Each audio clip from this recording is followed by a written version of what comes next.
하나님 말씀 로마서 4장 11절 한 절 그리고 마태복음 28장 19절 읽도록 하겠습니다. 로마서 4장 11절 말씀 먼저 읽겠습니다.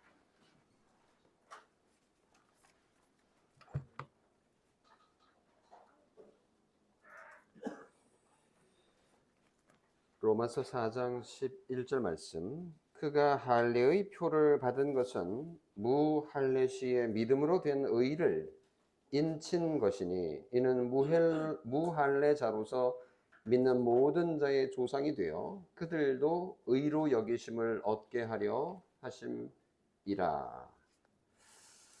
네, 마태복음 28장 19절 잘 아는 말씀인데요. 마태복음 28장 맨 마지막 장 마지막 부분 19절을 제가 읽겠습니다. 그러므로 너희는 가서 모든 민족을 제자로 삼아 아버지와 아들과 성령의 이름으로 세례를 베풀고. 두 성경 구절로 설교를 하겠습니다. 하나님의 교회를 평가하는 기준을 가지고 우리 꼬마 요리 문답 오늘 41문 그리고 42문을 가지고 설교를 할 건데요. 교회를 평가하는 기준, 그 교회의 교인들 착한 일을 참 많이 하더라. 봉사를 많이 하더라. 그 교회에는 훌륭한 사람들이 많더라. 이런 기준이 교회를 평가하는 참고사항은 될 수 있지만 교회를 평가하는 기준으로 제시하진 않습니다. 우리가 알다시피 교회를 평가하는 세 가지 표지, 세 가지 기준은 바른 말씀, 그리고 바른 권징, 그리고 바른 성례를 시행하느냐입니다. 지난 두 설교에서 우리는 교회의 표지 가운데 말씀과 권징을 함께 살펴봤고요. 오늘은 세 번째 표지인 성례를 살펴보려고 합니다. 표지라는 단어가 우리가 잘 쓰지 않는 단어다 보니까 좀 설명을 좀 드려야 될 것 같아요. 표지라는 거 영어 표현을 알면 더 쉬울 것 같아요. 마크 이렇게 표시하는 거 있잖아요. 마크, marks 복수로 라틴어로 노타에 이렇게 표현을 하는데 그러니까 무언가를 표시하는 거죠. 교회라는 표시가 나지 않겠어요? 교회라는 특징이 여러 가지가 있겠지만 가장 중요한 세 가지를 뽑는다면 무슨 표지, 무슨 표시이겠느냐? 그게 이제 설교고 권징이고 성례다라는 거죠. 그래서 오늘은 세 번째 교회의 표지인 성례를 꼬마 요리 문답 41문하고 42문에 정리되어 있는데 그걸 가지고 설교를 하려고 합니다. 41문 질문은 이렇죠. 성례는 무엇입니까? 성례는 하나님의 언약의 표와 인이에요. 그리고 성례는 몇 가지가 있느냐라고 묻고는 세례와 성찬이에요. 이게 이제 오늘 설교할 내용의 핵심입니다. 이미 성례에 대해서 앞부분에서 한번 다뤘기 때문에 좀 중복되는 측면이 있지만 좀 더 상세하게 오늘 살펴보려고 합니다. 표지라는 설명을 방금 드렸고요. 그러면 성례라는 말은 무슨 뜻이냐? 거룩할 성에다가 예식할 때 예자입니다. 거룩한 예식 이렇게 번역할 수 있는데 이 본래 영어 표현은 sacrament라고 하거든요. 복수로 하자면 sacrament 이렇게 되는데 라틴어에서 온 단어예요. sacramentum이라고 하는 라틴어는 본래 로마 병사들이 훈련을 받고 마지막 수료식을 하는 날 그 예식을 사크라멘툼이라고 표현을 했습니다. 그러니까 국가를 위해서 충성할 훈련병을 열심히 훈련을 해서, 우리나라 같은 경우에는 지금 사병 한 6주, 5주 하나요? 5주, 6주 정도 훈련을 아주 빡시게 받고 마지막 수료식을 하는 날 부모님들을 모시고 이렇게 보여줍니다. 저는 한번 갔다 왔는데요. 그때 얼마나 자랑스럽고 그렇겠어요? 그래서 로마 황제에게 충성하는 충성 맹세를 하는 의식을 사크라멘툼이라고, 거룩한 예식이라고 이렇게 불렀던 건데, 이 단어를 그대로 가지고 와서 교회에서 하는 예식, 세례와 성찬식을 사크라멘툼이라고 이름을 붙였습니다. 사실 사회에서 일반적으로 사용되는 그런 용어를 교회에 가져온 것들이 많습니다. 쉽게 생각나는 것만 따져도 교회라는 용어 자체도 그렇고, 기도라는 용어도 그렇고요, 집사라는 용어도 그렇고, 이게 다 한국 사회에서 이미 사용되던 그런 용어들을 그대로 쓸 수밖에 없습니다. 뭐 어쩔 수가 없는 거죠. 이 로마로 복음이 전해졌을 때도 마찬가지였던 거죠. 그래서 이 사크라멘툼이라는 단어를 썼는데, 이게 나름 의미가 있습니다. 세례식이나 또는 성찬식을 할 때 그런 의미가 들어 있는데요. 성례는 그래서 사크라멘툼이라고 생각을 하니까 거룩한 예식, 그리고 뭔가를 아주 중요하게 여기고 그것을 기념하는, 어떤 표시하는 그런 의미가 있는 거죠. 이제 그 로마 병사가 정식으로 로마의 훌륭한 병사가 되니까 거기다가 계급장도 붙여주고, 그리고 이제 로마의 병사라는 표도 해주는 그런 측면이 있는데, 성례도 그와 같은 측면이 있는 거죠.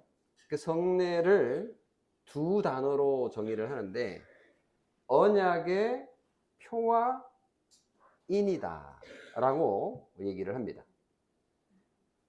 그러니까 성례란 뭐냐? 성례는 언약을 표시하는 거고, 언약을 도장 찍는 거다, 뭐 이런 얘기인데요. 오늘 읽은 로마서 4장 11절 그 한 구절 안에 사실은 표와 인이 다 표현되고 있거든요. 여기서 그 개념을 가져온 겁니다.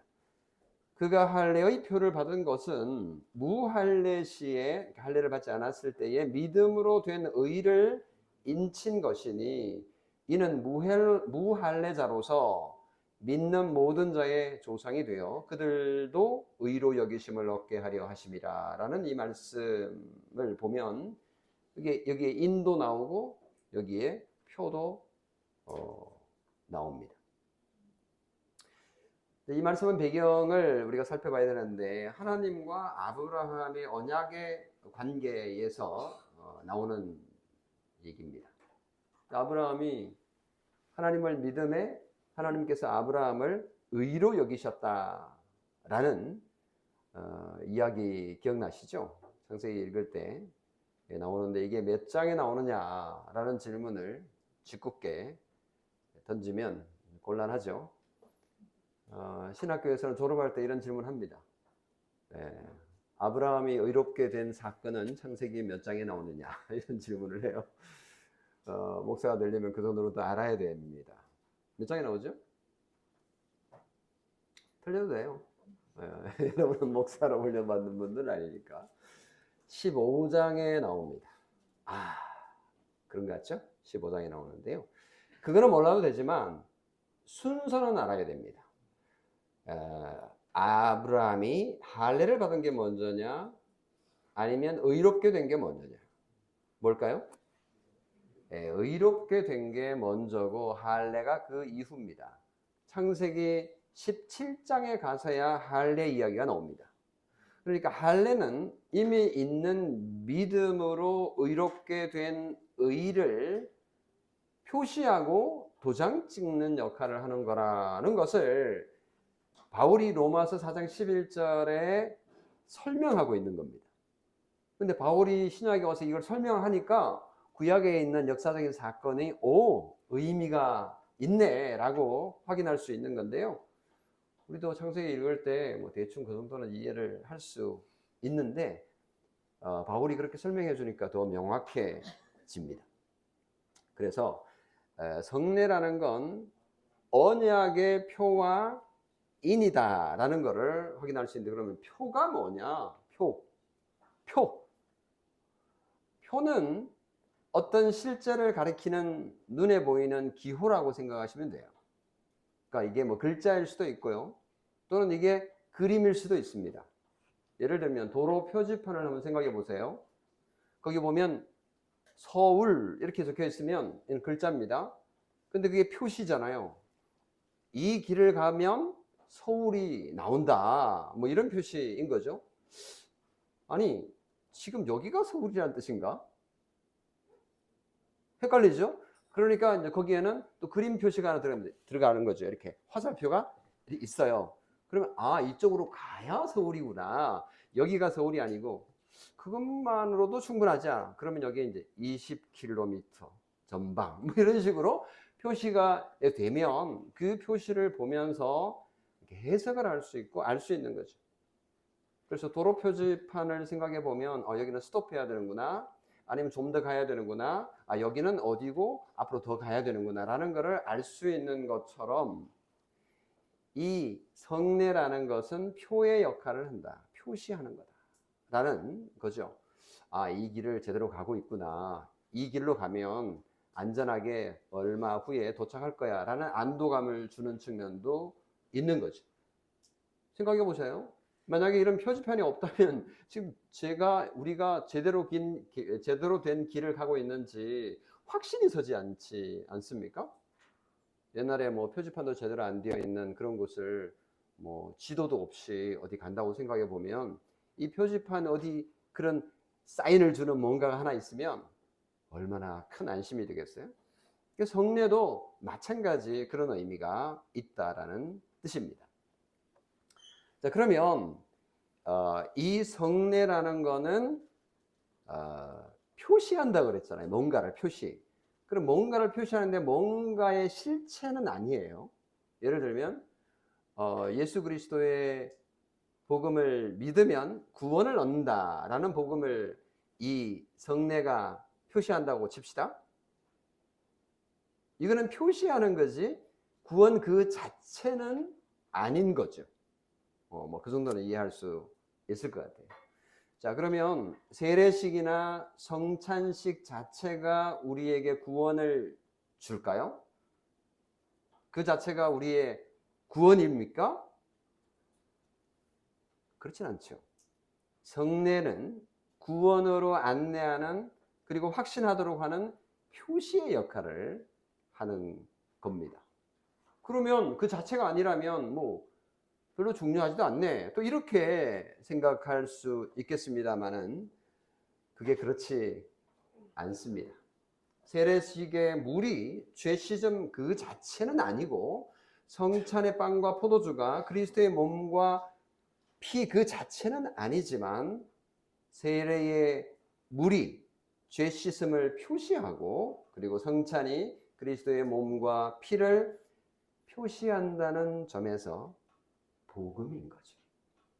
이렇게 성례는 하나님의 구원의 은혜를 눈에 보이는 방식으로, 그리고 우리가 느낄 수 있는 방식으로 표시하는 복된 은혜의 도구인 거죠.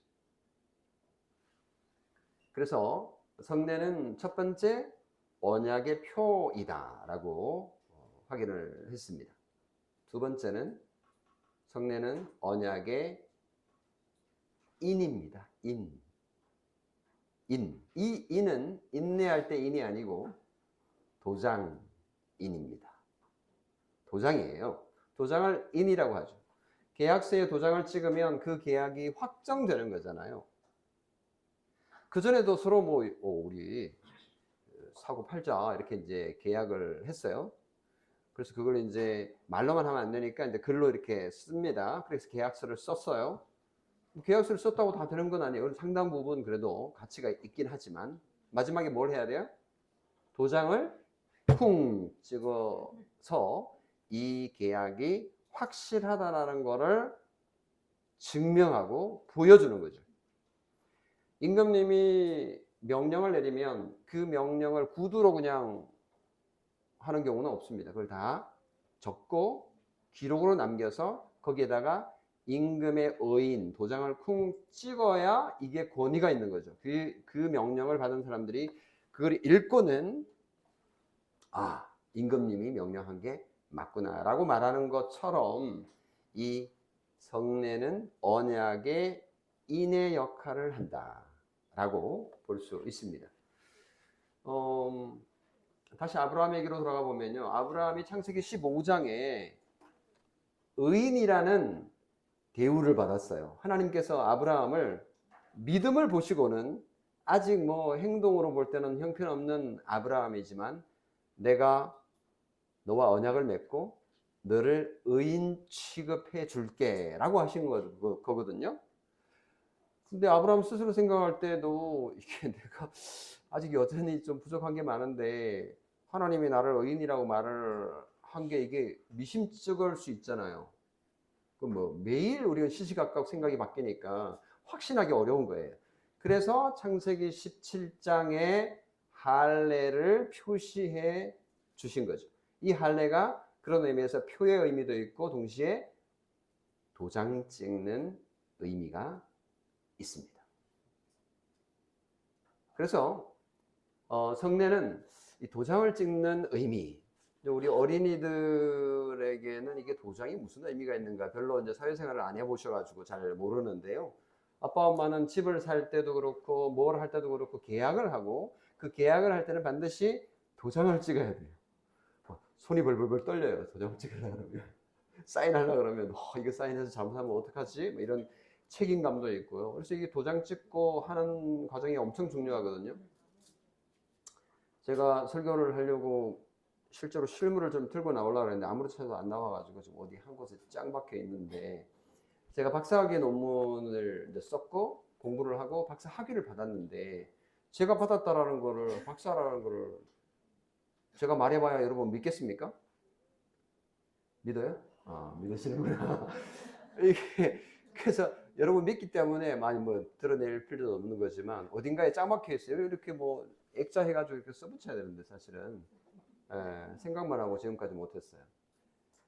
거기에 보면 교수님들이 사인을 다 했어요. 근데 사인해가지고는 안 되는지 거기다가 압인으로 도장을 꽉 찍었어요. 그 이제 학교의 도장인 거죠. 근데 그거는 그냥 지울 수 있는 게 아니고 아예 꼭 눌러가지고 압인이라 그래요. 압력으로 이렇게 눌러가지고 종이 자체가 쑥 들어가고 나가고 이렇게 된 거예요. 이거는 어떻게 뭐라 그러죠? 복제하기 좀 어려운 사진 찍어가지고 잘 안 나오는 실물을 봐야만 알 수 있는 그런 인을 치는 작업. 이게 바로 표와 인 할 때 인의 의미가 있습니다. 표라는 거는 글자일 수도 있고 그림일 수도 있다고 그랬지 않습니까? 근데 거기다가 도장까지 쾅 찍어서 보여주는 의미가 성례에 포함되어 있다. 이렇게 보시면 되겠습니다. 근데 뭐 박사학위가 있는지 없는지 별로 중요한 건 아니지만 이제 그걸 예를 한번 들어보면 그냥 뭐 말로만 해도 되는데 뭐 굳이 그걸 보여달라고 한 적도 없고 근데 누군가가 저한테 임경건 목사 박사학위 위조 뭐 이렇게 해가지고 의문을 제기할 수 있잖아요. 목사님 지금까지 뭐 그렇게 해왔는데 어디 뭐 이렇게 쓸 때 다 썼는데 가짜 아니에요? 라고 말하면 어떡하겠어요? 제가 진짜입니다 라고 말을 해가지고 그게 해결되겠어요? 의심하는 분에게 어떻게 해야 되겠어요? 증명서를 보여주면 끝나는 거거든요. 그래서 이 성례가 그 언약의 인이고 표다라는 거가 이게 아무것도 아닌 것 같아 보이지만 또 한편 나름 중요한 의미가 있다라고 볼 수 있습니다. 그러니까 왜 성례가 언약의 표와 인으로서 필요하냐라고 물었을 때 나는 그거 필요 없어. 믿음으로 구원받는 거야. 믿으면 끝이야. 필요 없어. 이 말은 상당히 순수하고 엄청 순전해 보이지만 아브라함은 믿음으로 구원을 받았어 라고 인생이 끝나지 않고 17장에 보면 창세기 할례를 행하라고 하나님께서 명령을 하시고 계시거든요. 왜 그럴까? 왜 하나님께서는 이런 방식으로 우리에게 은혜를 주시려고 하실까라고 질문을 해보면 하나님 입장에서는 아무런 결핍이 없어요. 하나님의 그 계획은 변함이 없으시거든요. 근데 문제는 우리거든요. 우리 쪽에서 결핍이 너무너무 많기 때문에 이런 방식으로 하나님의 은혜를, 하나님의 복음을 표시해 주시는 방법이라는 것을 확인할 수 있습니다. 난 정말 구원받은 사람 맞는 거야? 하나님이 정말 약속한 게 맞는 거야? 뭐 이런 의심들이 시시각각 듭니다. 평소에야 별 문제 없죠. 근데 어려움을 당하거나 힘든 상황이 되면 그런 의심이 시시각각 우리 속에 스며 들고 또 우리에게 그 깊숙한 곳에서 스물스물 올라오는데 그런 우리의 약함을 하나님께서 아시고 성례를 통해서 우리에게 보여주시고 만지게 해주시고 확신하게 하는 그런 도구를 주신 것입니다. 아, 하나님께서 나를 위해서 정말 죽으신 게 맞구나. 언약의 표와 인을 봐. 너의 구원이 확실하잖아. 이런 뜻입니다. 그래서 성례는 하나님의 언약을 귀로만 듣는 것이 아니라 눈으로 보고 손으로 만지고 혀로 맛볼 수 있는 은혜의 수단이구나 라는 거죠. 종교개혁자 칼뱅은 성례를 일컬어서 이렇게 말했습니다. 하나님의 약속이 우리의 믿음을 지탱하기 위해서 첨가된 외적인 기호다 라고 정리를 했습니다. 그래서 하이델베르크 유리문답 66문에 이런 칼뱅의 설명이 잘 녹아져 있는데요. 성례를 이렇게 표현했어요. 성례는 눈에 보이는 거룩한 표와 인으로서 하나님께서 이것을 제정하셨습니다. 우리가 해달라고 한 게 아니고 하나님께서 먼저 그렇게 만드셨죠. 이로써 하나님은 성례를 사용할 때 십자가의 제물로 드려진 그리스도로 인하여 우리에게 죄사함과 영원한 생명을 은혜로 주신다는 복음의 약속을 우리에게 더욱 충분히 이해시키고 확증하십니다. 이렇게 아주 정리를 명확하게 해 주었습니다. 그래서 성례는 말씀에 더해진 하나님의 친절함이고 우리의 연약한 믿음을 붙들어 주는 하나님의 부드러운 손길이다 라고 볼 수 있겠습니다. 자, 그러면 성례는 하나님의 언약의 표와 인이다 라는 걸 배웠고요. 두 번째, 그 성례는 뭐가 있어요? 두 가지가 있죠. 뭐죠? 세례와 성찬입니다. 아니 성례에는 세례와 성찬 말고 또 더 있지 않나요? 뭐 견진도 있고 고해도 있고 혼인 성사도 있고 신품 성사도 있고 그리고 마지막에 죽을 때 병자 성사도 있어서 7가지 성례를 행하고 있는 로마 천주교회는 그 교회는 가면 이런 그 성례를 아주 중요하게 여기고 잘하고 있기 때문에 우리 개신교보다 훨씬 더 좀 뭐랄까 거룩한 그런 행사들이 많아요. 그러다 보니까 그런 종교적인 행사가 훨씬 우리 개신교보다는 좀 있어 보이는 게 사실입니다. 우리는 뭐 2가지밖에 없는데 로마 천주교회는 7개나 하고 있으니까 좀 부럽지 않나요? 그런 측면이 좀 있어요. 간단해서 좋아요하는 분도 있을 수 있겠습니다만은 로마 천주교 가서 예배해 보면 뭔가 좀 하나님이 살아 계시는 것 같고, 근데 여기는 뭐 아무것도 없고 보이는 게 저밖에 안 보이고. 그런데 로마 천주교는 그런 어떤 뭐랄까 종교적인 어떤 어필, 센스 어필이나 이런 것들 굉장히 잘 하고 있습니다.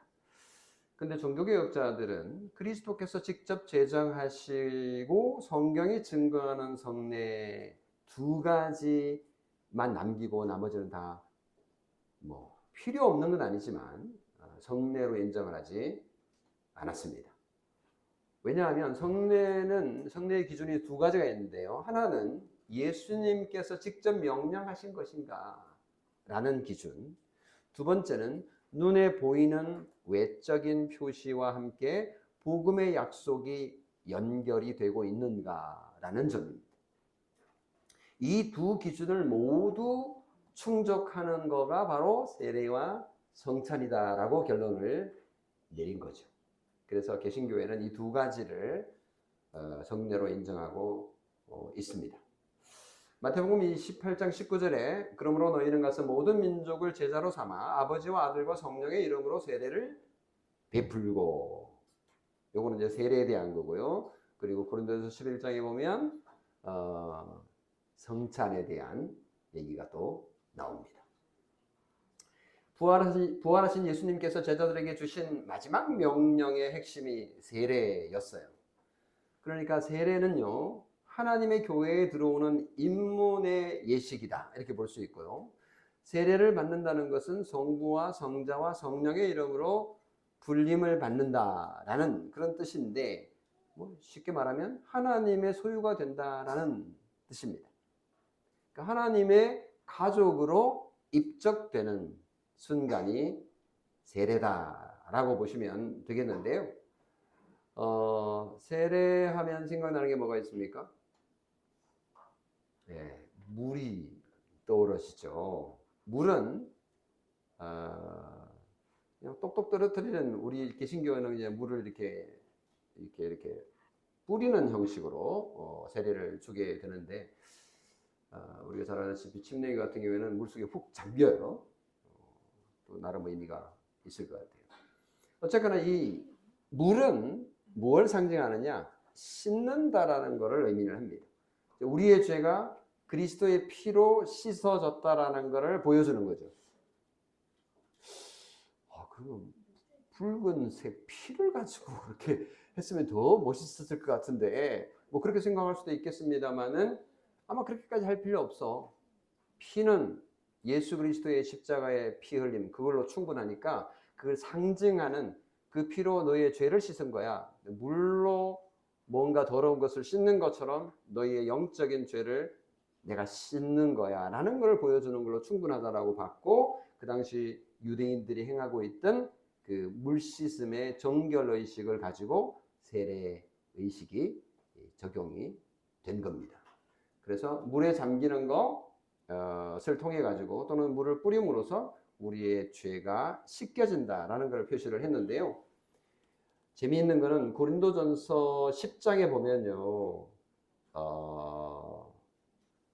그 이스라엘 백성들이 홍해 바다를 지나간 것을 세례로 표현하기도 했습니다. 제가 한번 읽어볼게요. 고린도전서 10장 1, 2절에 보면, 형제들아 너희가 알지 못하기를 내가 원하지 아니하노니 우리 조상들이 구름 아래 있고 바다 가운데로 지나며, 이게 홍해 건너는 거잖아요. 홍해를 지나갈 때 바다 물속을 지나간 거예요. 모세에게 속하여 다 구름과 바다에서 세례를 받고, 이렇게 표현을 했습니다. 그러니까 홍해 바다에 이집트 사람들은 죽었고요. 그 홍해 바닷물을 통과해 나온 이스라엘 백성들은 살았어요. 그래서 이거를 후대에 세례로 표현을 하고 있는 거죠. 그래서 이 세례는 구원을 의미합니다. 일생에 단 한 번 받는 거예요. 왜요? 하나님의 언약은 취소되지 않기 때문에 이걸 반복해서 받을 필요가 없는 거죠. 아브라함이 받은 할례가 한 번으로 충분했던 것처럼 세례도 한 번으로 충분합니다. 믿음이 흔들리고 죄에 넘어질 때마다 다시 세례를 받아야 된다? 그럴 필요가 없는 거죠.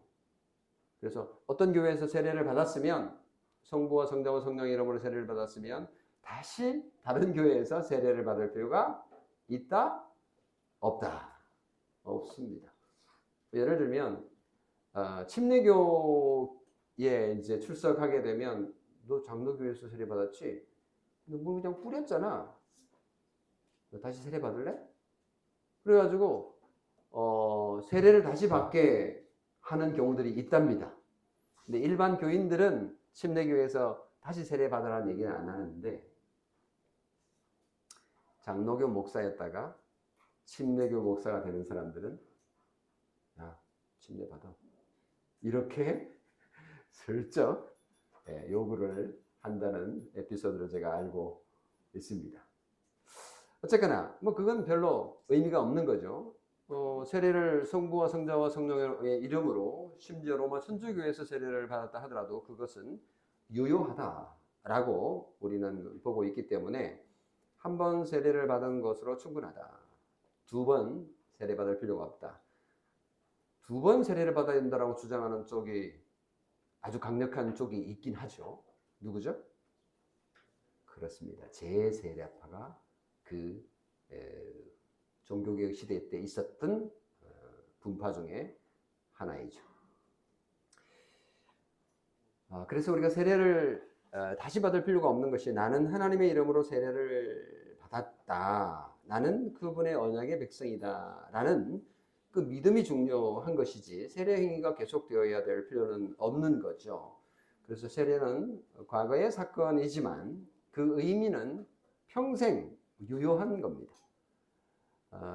종교개혁자 루터 같은 경우는 죄와 시험에 빠질 때마다 나는 세례를 받은 하나님의 백성이야 라고 고백하면서 위로를 받았다고 합니다. 우리도 마찬가지죠. 세례는 그런 언약을 표시하고 인치는 것이기 때문에 그렇습니다. 여기서 한 가지 우리가 잊지 말고 지적해야 될, 그리고 기억해야 될 게 한 가지 있는데요. 그건 바로 유아 세례입니다. 아브라함을 한번 생각해 보세요. 아브라함이 할례를 받을 때 집안에 있는 모든 남자가 함께 할례를 받았어요. 이듬해 태어난 이삭은 난지 8일 만에 할례를 받았습니다. 당연히 이스마엘도 할례를 받았습니다. 근데 태어난 지 8일밖에 안 된 이삭이 무슨 믿음을 가졌겠어요? 자기가 뭐 믿겠다라고 결단을 했겠어요? 그래서 유아 세례는 하나님의 언약을 표시하고 도장 찍는 진짜 좋은 예입니다. 하나님께서 나는 너와 내 후손의 하나님이 될 거야 라고 약속하신 거를 표시하고 도장 찍는 거가 할례였거든요. 그러니까 아이에게도, 남자아이에게도 그것을 표시해야 했던 거죠. 사도행전 2장 39절에 보면요, 베드로가 오순절날에 이렇게 외쳤습니다. 이 약속은 너희와 너희 자녀에게 하신 것이다. 사도행전에서도 루디아와 빌립보 간수의 집안이 함께 세례를 받습니다. 사도행전 16장 15절 그리고 33절에 보면 거기 빌립보 감옥의 간수가 내가 어떻게 하면 좋겠습니까? 주 예수를 믿으라. 그리하면 너와 내 집이 구원을 얻는다 라고 말하고는 그 집안 모든 구성원이, 남자들이 세례를, 남자 여자들이 세례를 받습니다. 그런 의미에서 세례, 특히 유아 세례는 언약의 표시와 인이다라는 것을 잘 보여주는 겁니다. 그래서 우리는 부모와 회중에게 함께 이렇게 묻죠. 이 아이를 주의 교양과 훈계로 양육하시겠습니까? 세례받은 아이는 부모만의 자녀가 아니라 교회의 자녀이고 우리 모두가 함께 길러야 할 책임을 지겠다, 이런 뜻인 거죠. 근데 유아 세례를 받는 그 아이 자신은 이게 무슨 말인지 알아들을 수 없는데도 불구하고 유아 세례를 줍니다. 나중에 이제 컸을 때 네가 유아 세례를 받았어 라는 것을 알게 될 때 그 아이가 복음을 깨닫고 내가 그런 하나님의 언약에 복된 그 언약을 표시했고 그리고 인쳐졌구나라는 것을 알게 될 때 감사하게 되는 거죠. 자, 그리고 이제 성례 가운데 성찬이 있습니다. 이 성찬 부분은 제가 매달 초에 성찬 예식문 설교를 하고 있기 때문에 굳이 많은 설명이 필요하지 않을 것 같습니다. 그래도 간단하게 설명을 드리면 예수님께서 잡히시던 날 밤에 제자들과 모여가지고 마지막 식사를 하셨습니다. 네. 이때 제정하신 예식이 바로 성찬입니다. 세례가 교회로 들어오는 어떤 문이라고 한다면 성찬은 그 문 안에 들어온 사람들이 지속적으로 식사를 하는 어떤 영적인 양식을 공급받는 예식이라고 보시면 됩니다. 그러니까 세례는 출생이라면 성찬은 식사인 거죠. 사람은 한 번 태어나지만 날마다 먹어야 합니다. 세례는 한 번 받지만 성찬은 그래서 반복되는 겁니다. 로마 천주교회는 매주 성찬을 합니다. 아니 사실은 매일 성찬을 하고 있죠. 개신교는 일반 교회에서는 뭐 4달에 한 번, 1년에 2번, 많이 하는 데는 3달에 한 번, 우리는 매달 한 번 하려고 하고 있습니다. 성찬에서 빵은 그리스도의 몸을, 포도주는 그리스도의 피를 상징하는데 빵을 찢는 것은 그리스도의 몸이 우리를 위해서 찢겨졌다라는 걸 기억하기 위한 거죠. 그리고 포도주를 마시는 것은 그리스도께서 대신 피를 흘려서 죄를 해결하셨고 믿는 우리에게 기쁨을, 죄 용서의 기쁨을 주셨다라는 걸 기억하게 하는 의미가 있습니다. 그래서 성찬은 우리의 눈과 손과 입으로 그리스도의 십자가를 경험하는 정말 복된 시간인 거죠. 귀로만 듣던 그런 복음을 눈으로 보고 그리고 입으로 맛보는 시간, 그게 바로 성찬식인데요. 성찬식에 대한 그 견해가 몇 가지 있습니다. 우리가 이미 잘 알고 있는 건데요. 로마 천주교회는 화채설을 믿고 주장을 합니다. 그러니까 사제가 이 빵과 포도주를 들고 기도를 하는 순간 예수 그리스도의 몸과 실제로 예수 그리스도의 살과 피로 변한다, 트랜스 된다, 변한다라고 믿습니다. 이 물질이 transubstantiation, 실제로 예수 그리스도의 몸과 피로 바뀐다라고 가르치고 믿습니다. 그러다 보니까 이 로마 천주교회의 성찬식이 엄청 떨리는 시간이에요.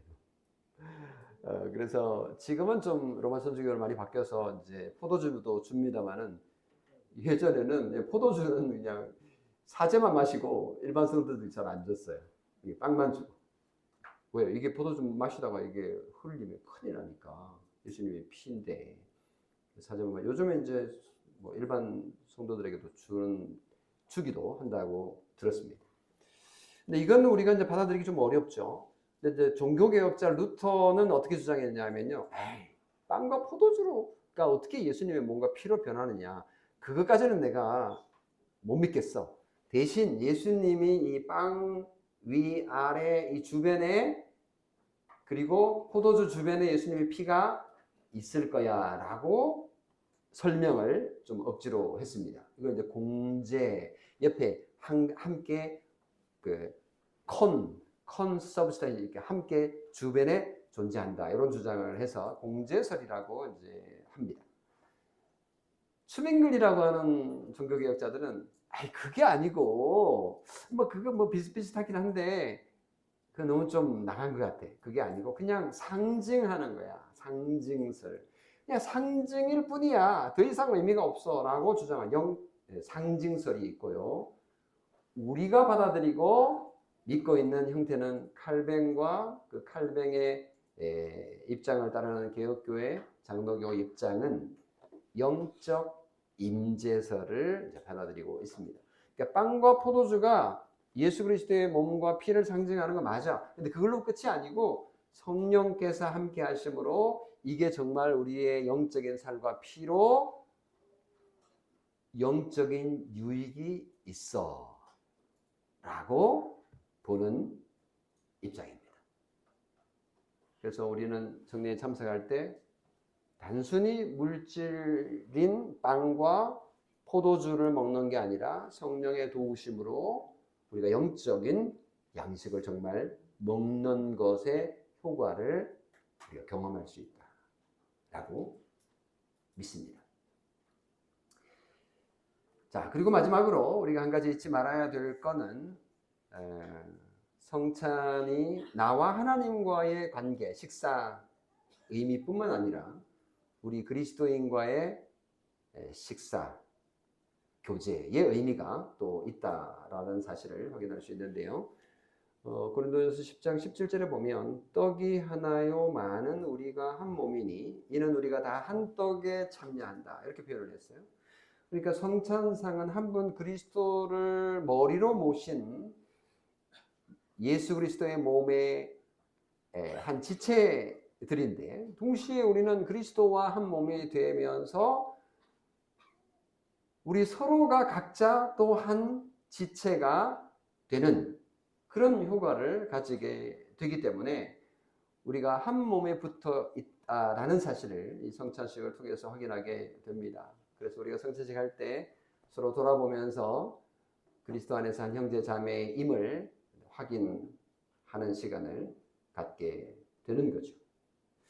그래서 우리가 성찬을 참여할 때 이것이 하나의 상징에 머물지 않고 하나님께서 우리에게 주신 복음을 경험하는 그런 복된 시간이 된다는 사실을 깨달으면 우리에게 큰 유익이 있으리라고 믿습니다.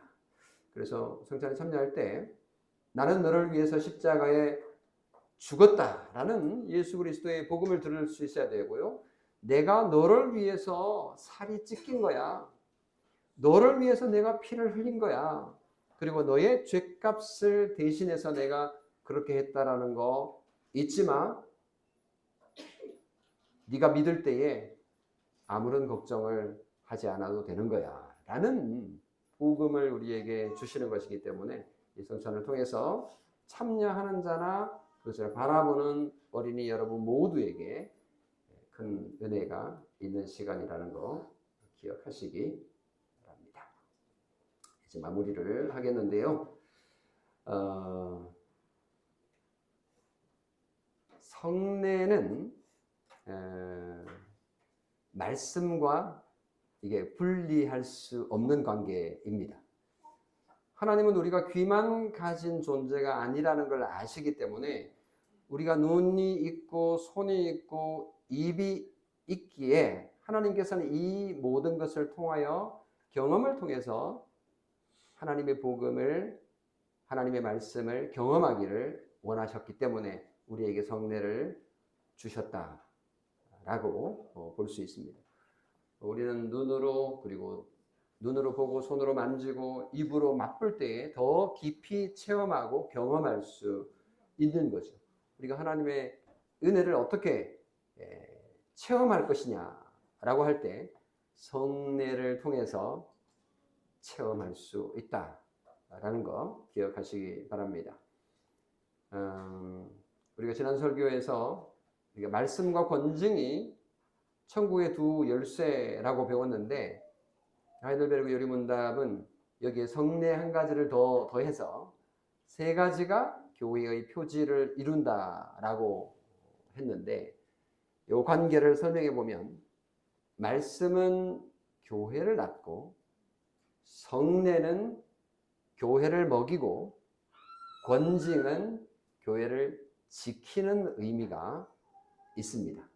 그래서 이 세 가지가 이 교회의 표지 세 가지가 함께 잘 어우러질 때 교회가 비로소 온전해질 것이다 라는 걸 기대할 수 있습니다. 성도 여러분, 우리 다우리 교회는 성례를 어떤 의미로 받고 있는지 세례를 받을 때에 그 의미를 충분히 기억하고 있는지, 그리고 성찬산의 상에 나올 때 그 깊은 의미를 마음에 정말 새기고 믿음을 가지고 있는지 체크해야 될 겁니다. 성례는 단순한 형식이 아니라 살아계신 하나님께서 우리를 만나시는 자리이기 때문에 그렇습니다. 그 자리에 나올 때마다 우리는 하나님을 경외하고 그리고 하나님께 감사하고 기뻐하는 자세가 필요하겠습니다. 매주일 말씀을 듣습니다. 들을 때마다 우리는 또 성례가 필요하다는 것을 확인하게 됩니다. 그 성례를 통해서 서로 권면하고 서로 사랑할 때에 교회로서의 모습을 띠게 될 겁니다. 우리 이 세 가지 교회의 표지, 살아있는 하나님의 교회를 우리가 어떻게 발견할 수 있는지를 배웠는데, 이 세 가지 교회의 표지가 다 우리 교회에 풍성하게 되기를 소원하는 마음으로 교회를 위해서 기도해 주시기를 부탁드립니다. 기도하겠습니다. 좋으신 아버지 하나님께서 오늘 우리에게 은혜를 베풀어 주셔서 주님의 몸된 교회의 표시 세 가지를 설교했습니다. 하나님, 주님의 많은 교회들이 있지만 주님의 바른 표지를 가지고 있는지 확인해 볼 때에 참으로 부족한 우리의 모습을 발견하게 됩니다.